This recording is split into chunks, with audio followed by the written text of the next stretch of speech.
Good morning guys, good morning. Breakfast time, tinapay. Merkulis ngayon guys. Naka-schedule. Lahat ng pagkain na within 1 week, naka-schedule yan guys. Para hindi kayo malilito kung anong ulam umaga, tanghali, hapunan, breakfast, lunch, dinner.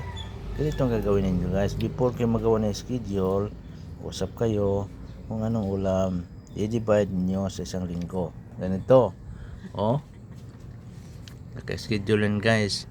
Breakfast, pamahaw, almusal, lunch, paniudto or tanghalian, sa hapon, dinner, panihapon.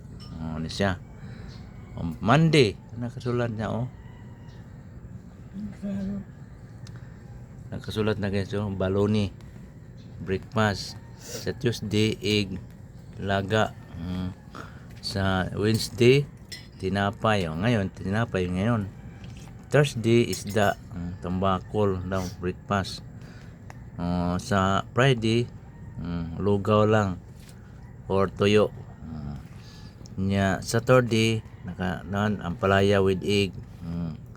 Sa linggo, may egg lang, linggo. Kahit anong gagawin, basta egg. So, Monday, balik ta sa lunch, paniudto, tanghalian, isda, galunggong daw Monday.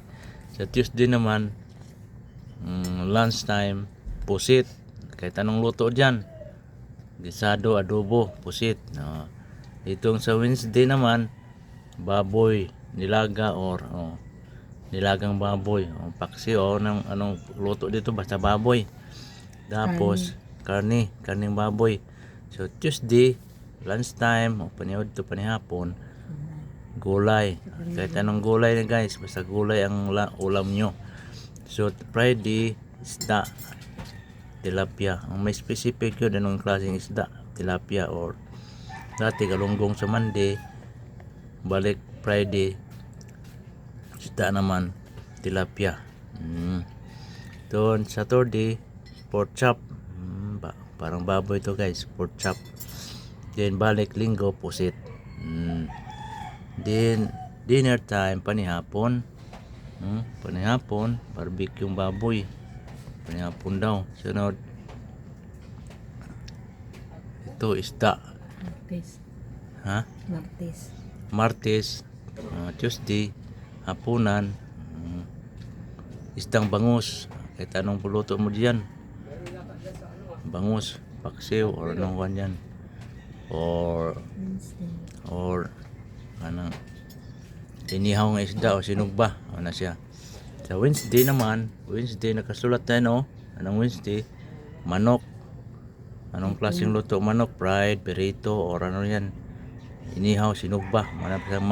Manok na guys oh, manok fried. Tapos ito naman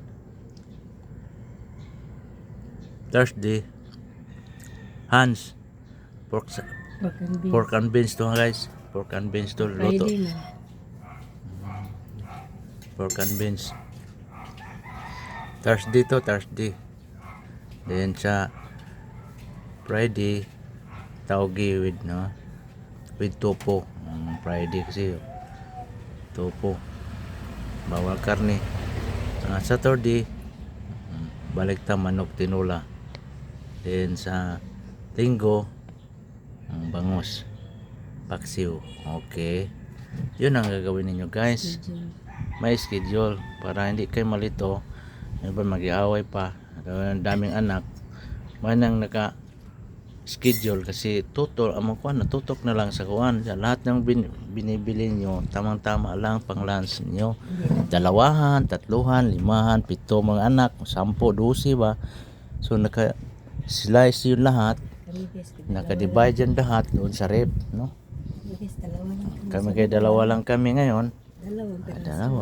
Dalawang piraso, 3 o 4 kung malaki. So ingat. Ganun ha. Bye bye. God bless.